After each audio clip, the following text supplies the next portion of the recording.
Good morning students. जैसा कि आप जानते हैं, मैं आपको पिछले वीडियो में माइक्रो ऑर्गेनिज्म के बारे में जानकारी दिया था। उसमें कुछ बैक्टीरिया थे, कुछ सूक्ष्मजीव थे, यानी उसके बारे में मैंने आपको पूरी तरह से विस्तृत वर्णन करके बताया। आज हम आपको सूक्ष्मजीवों के औषधि उपयोग के बारे में बताएंगे, यानी सूक्ष्मजीव का जो औषधि उपयोग होता है वो क्या होता है। इसके पहले थोड़ा सा आपका एक बहुत ही महत्वपूर्ण क्वेश्चन कहा जाए कि पेपर में भी पूछा जाता है, क्या है? लुईस पास्चर ने फर्मेंटेशन की खोज की थी, तो कब की थी? 1857 में की थी। बच्चों थोड़ा ध्यान दीजिएगा, कौन से वैज्ञानिक हैं? लुईस पास्चर हैं, और इन्होंने किण्वन, दैट मीन्स कहा जाए इंग्लिश में फर्मेंटेशन की खोज की थी 1857 में की थी। फिर बच्चों सूक्ष्मजीवों के औषधि उपयोग के बारे में थोड़ा सा मैं आपको बताना चाहूंगा। मान लीजिए यदि कोई छोटा सा बच्चा बीमार होता है, तो बीमार होने के बाद डॉक्टर के पास ही उसको ले जाया जाता है। तो अगर मान लीजिए सामान्य बुखार है तो उसको पहले ही पेनिसिलिन का इंजेक्शन दिया जाता है। इसके बाद पेनिसिलिन के इंजेक्शन के साथ साथ कुछ कैप्सूल या मेडिसिन दी जाती है। मैं आपको कुछ कैप्सूल का नाम बताना चाहता हूँ। जैसे यदि मान लीजिए सिर दर्द है तो डिस्प्रिन हो गया, यदि मान लीजिए फीवर है आपको तो उसके लिए क्या होता है, पैरासीटामोल भी दिया जाता है। इसके साथ साथ आपको इम्फ्लाम प्लस और एडिफाम। इसके बाद अचानक पेट में दर्द होता है, उसके लिए आपको एसिलॉक की भी टेबलेट आती है, और पेंटॉप भी आता है, ट्राइगॉन भी आता है। ये सब क्या होते हैं बच्चों? टेबलेट है, मेडिसिन है। इसके बाद मैं आपको कुछ और जानकारी देना चाहता हूँ कि प्रतिजैविक की गोली या कैप्सूल भी दी जाती है, और औषधियों का स्रोत सूक्ष्मजीव होता है। ये बीमारी पैदा करने वाले सूक्ष्मजीवों को क्या कर देते हैं? नष्ट कर देते हैं। जब इन्हें कैप्सूल दे दी जाती है इस प्रकार से, तो जो बीमारियां फैलाती हैं, इस मतलब बीमारी फैलने का कारण जो होता है उसको रोक दिया जाता है इस मेडिसिन के माध्यम से। फिर कहा जाता है और इनकी वृद्धि को रोक देते हैं। तो इस प्रकार की औषधियों को ही तो क्या कहा जाता है? प्रतिजैविक कहा जाता है। क्या कहा जाता है बच्चों? प्रतिजैविक। प्रतिजैविक समझ में आ गया? यानी कि जो हम एंटीबायोटिक देते हैं जब अचानक प्रॉब्लम होती है, तो वही जो एंटीबायोटिक देते हैं उसी को क्या बोलते हैं? प्रतिजैविक। कुछ प्रतिजैविकों को मैं आपको नाम बता रहा हूँ, जैसे कि स्ट्रेप्टोमाइसिन, ये भी एक प्रकार की है, टेट्रासाइक्लिन और एरिथ्रोसाइक्लिन। तो बच्चों कुछ इसको याद कर लीजिएगा। ये क्या है? एंटीबायोटिक्स हमारे हैं, क्या क्या नाम है? स्ट्रेप्टोमाइसिन, टेट्रासाइक्लिन और एरिथ्रोमाइसिन। अब आगे चलते हैं, इसके कुछ कारण कहा जाए कि हमारे सामने हानिकारक सूक्ष्मजीव भी होते हैं। आगे मैं आपको बताया था कि जो हमारा सूक्ष्मजीव होता है वह लाभदायक है भी है और हानिकारक भी है, यानी मित्र के साथ साथ हमारा शत्रु भी है। तो कुछ उसके बारे में भी देख लेते हैं। तो ये क्या होता है बच्चों? ये देखना है आपको।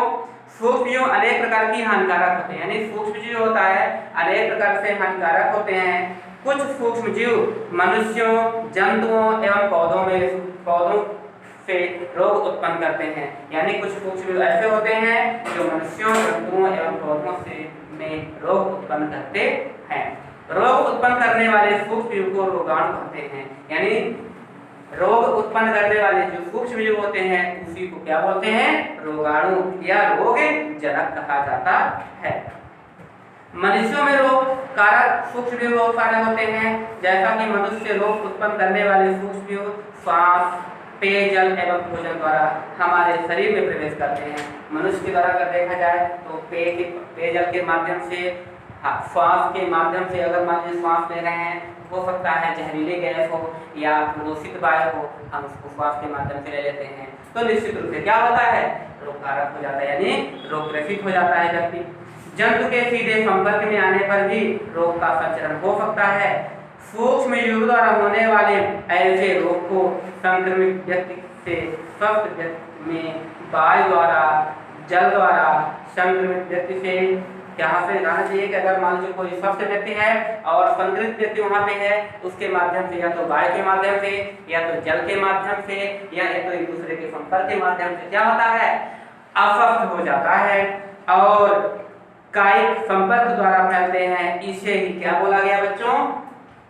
असंचरणीय रोग। ये देखिए कुछ संचरणीय रोग और असंचरणीय रोग के बारे में आपको बताता हूँ। तो उसके बारे में आप कहा जाए, ये जितने भी हैं ये सब क्या होते हैं, संचरणीय रोग होते हैं, क्योंकि यह एक दूसरे से क्या होते हैं, फैल जाते हैं। मतलब यदि यहाँ पे हैजा है, ये किसी व्यक्ति को, या जुकाम है, सर्दी जुकाम जिसको बोलते हैं, और कहा जाए चिकन पॉक्स, क्षय रोग, टीबी, ये सब क्या होते हैं, हमारे संचरणीय रोग होते हैं।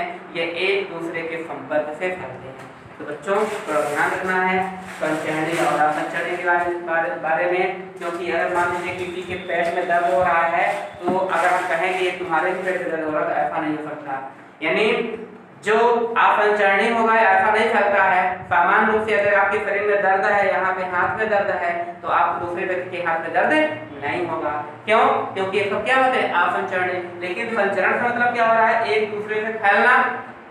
मतलब कहना चाहिए कि यदि सर्दी जुकाम किसी व्यक्ति को हो और उसके बगल में अगर कोई व्यक्ति स्वस्थ व्यक्ति है, तो निश्चित रूप से क्या होता है, एक दूसरे से फैल जाता है।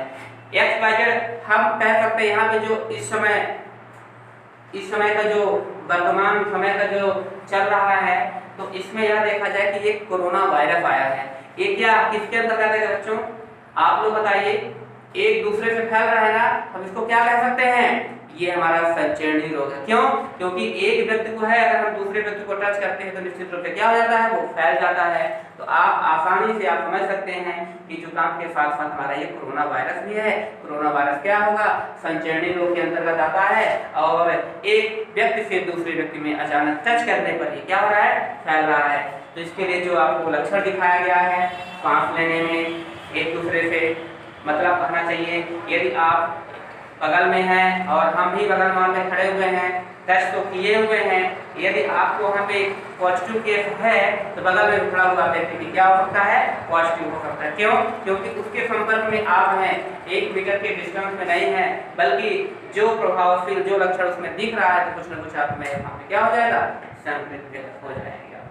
इसके कारण कहा जा सकता है कि जो संचरणीय रोग होते हैं वह एक दूसरे से फैलते हैं, जो असंचरणीय होता है वह एक दूसरे से नहीं फैलता। कुछ हम रोग यहाँ बता रहे हैं, जैसे लिखा हुआ हैजा, सामान्य सर्दी जुकाम, चिकन पॉक्स, ये सब क्या होते हैं हमारे बच्चों, संचरणीय रोग होता है। जब जुकाम से पीड़ित कोई व्यक्ति छींकता है, तो जब जैसे छींकता है तो जो सूक्ष्म कण होते हैं हमारे मुंह से क्या हुए, दूसरे मुंह में चले जाते हैं, तो निश्चित रूप से क्या होता है, तो फैल जाता है। और हजारों रोग जनक या रोग कारक वायरस भी वायु में आ जाते हैं, और वायरस अगर वायु में आ गया है निश्चित रूप से सभी को फैल जाता है।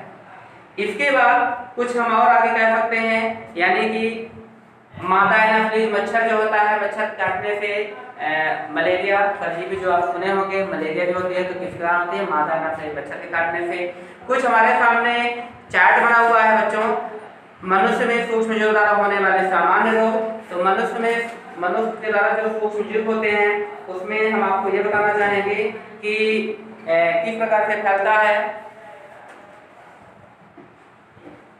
ये देखिए, मैं थोड़ा आपको बताना चाहूंगा किस प्रकार से ये चार्ट है।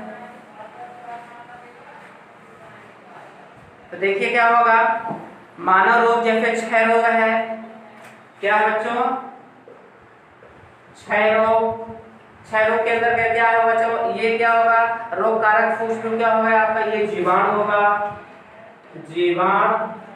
फिर इसके बाद कहा जाए संचरण का तरीका क्या होगा, किस तरह से फैलता है, वायु के माध्यम से। और फिर क्या लिखा हुआ है, बचाव के उपाय क्या कर सकते हैं, तो रोगी व्यक्ति को पूरी तरह से अन्य व्यक्तियों से अलग रखना चाहिए, रोगी की व्यक्तिगत वस्तुओं को अलग रखना, और उचित समय पर टीकाकरण लगाना चाहिए। मतलब कहना चाहिए कि जो हमारा ये बचाव है, ये जो बचाव है बच्चों, तो इसको क्या करना चाहिए आपको, यानी रोगी से आपको क्या करना है, रोगी व्यक्ति को और स्वस्थ व्यक्ति को एक दूसरे से दूर रखना चाहिए। इसके अंतर्गत क्या क्या हो सकते हैं, खसरा भी है। खसरा को क्या बोलते हैं बच्चों, क्षय रोग, मतलब कहना चाहिए कि मलेरिया। चिकन पॉक्स एक और आता है, चिकन पॉक्स भी है। क्या बच्चों, ये क्या नाम है इसका, चिकन पॉक्स, इसके बाद और क्या है, पोलियो। ये सब क्या होते हैं बच्चों, ये वायरस, तीनों ये क्या है आपके, वायरस है। ये क्या है, वायरस।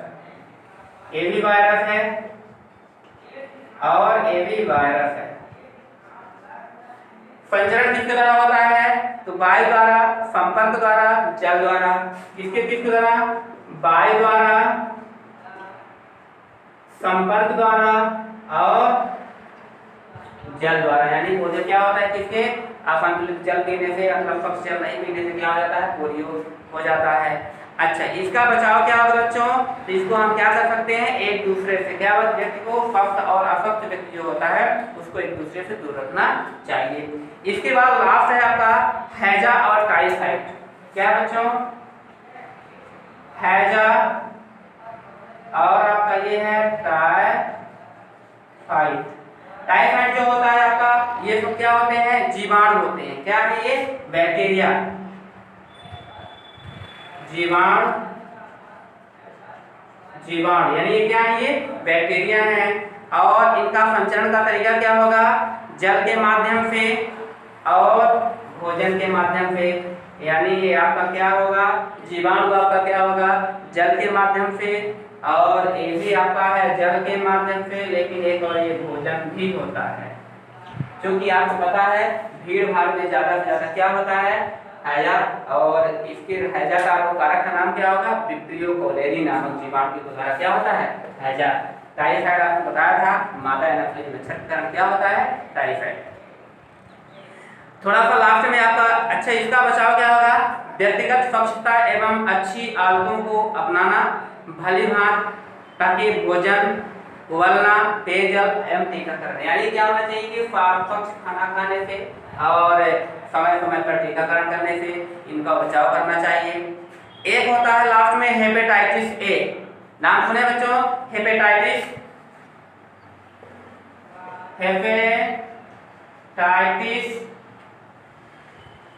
ये हेपेटाइटिस क्या होता है बच्चों, हेपेटाइटिस ए। ये हेपेटाइटिस ए जो होता है, ये एक प्रकार का वायरस है और किसके द्वारा फैलता है, जल के द्वारा। किसके द्वारा आपका, जल के द्वारा। और इसका बचाव कैसे किया जाएगा, उबलते हुए पेयजल का प्रयोग। उबलता मतलब पानी आपको क्या करना है, उबला हुआ पानी पीना चाहिए, और टीकाकरण समय पर करना चाहिए। अगर मान लीजिए टीकाकरण करवाना है बच्चों को, तो जो आपका एक निश्चित अंतराल होता है, माह, 2 माह, 4 माह, 1 वर्ष, 18 मंथ और आपका 24 मंथ यानी 2 वर्ष, कहना मतलब कि समय समय पर टीकाकरण करवाना चाहिए।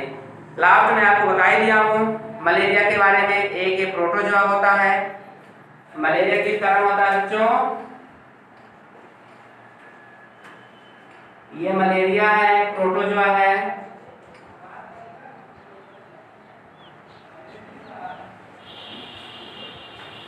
प्रोटोजोआ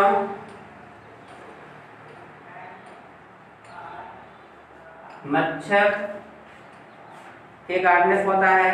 मतलब कहना चाहिए कि मच्छरदानियों का उपयोग करना चाहिए, मच्छर भगाने वाले रसायन का उपयोग करना चाहिए, कीटनाशक का छिड़काव करना चाहिए। ये हमारे क्या हो गए, मनुष्य में सूक्ष्म जो द्वारा होने वाले रोग हैं, इसके बारे में आप अध्ययन कर लीजिएगा। इसके बाद तो बच्चों, तो आज मैं आपको क्या क्या बताया इसमें, देखिए कि किस प्रकार से बीमारी ये होती है, तो कौन सी दवा दी जाती है, और मनुष्य में जीव दारों होने वाले सामान्य रोग क्या हैं। लुईस पास्चर ने क्या किया था, बताइए कोई, लुईस पास्चर ने क्या किया था 1857 में इसकी केवल की खोज की थी। अब लास्ट में आपको है इसका कहना चाहिए कि नाइट्रोजन स्थिरीकरण, क्या है, नाइट्रोजन स्थिरीकरण। तो हम नाइट्रोजन स्थिरीकरण के बारे में आपको नेक्स्ट वीडियो बताएंगे, क्योंकि इसका एक साइकिल है, यानी एक चक्र है। इस चक्र के माध्यम से मैं आपको बताऊंगा नाइट्रोजन का स्थिरीकरण कैसे किया जाता है। क्योंकि जो नाइट्रोजन होता है तो पौधे इसका डायरेक्ट उपयोग नहीं करते हैं, नाइट्रोजन अपने कंपाउंड्स में पहले परिवर्तन होता है, जब अपने यौगिकों में परिवर्तित हो जाता है तब उसका फिर धीरे धीरे थोड़ा थोड़ा करके उसको उपयोग किया जाता है। मतलब नाइट्रोजन का हम डायरेक्ट उपयोग नहीं कर सकते हैं, जिसमें नाइट्रोबैसिलस जीवाणु है, इसके बारे में थोड़ा सा है, इसको हम आपको नेक्स्ट वीडियो में बताएंगे। तो आज के लिए इतना ही। Thank you students.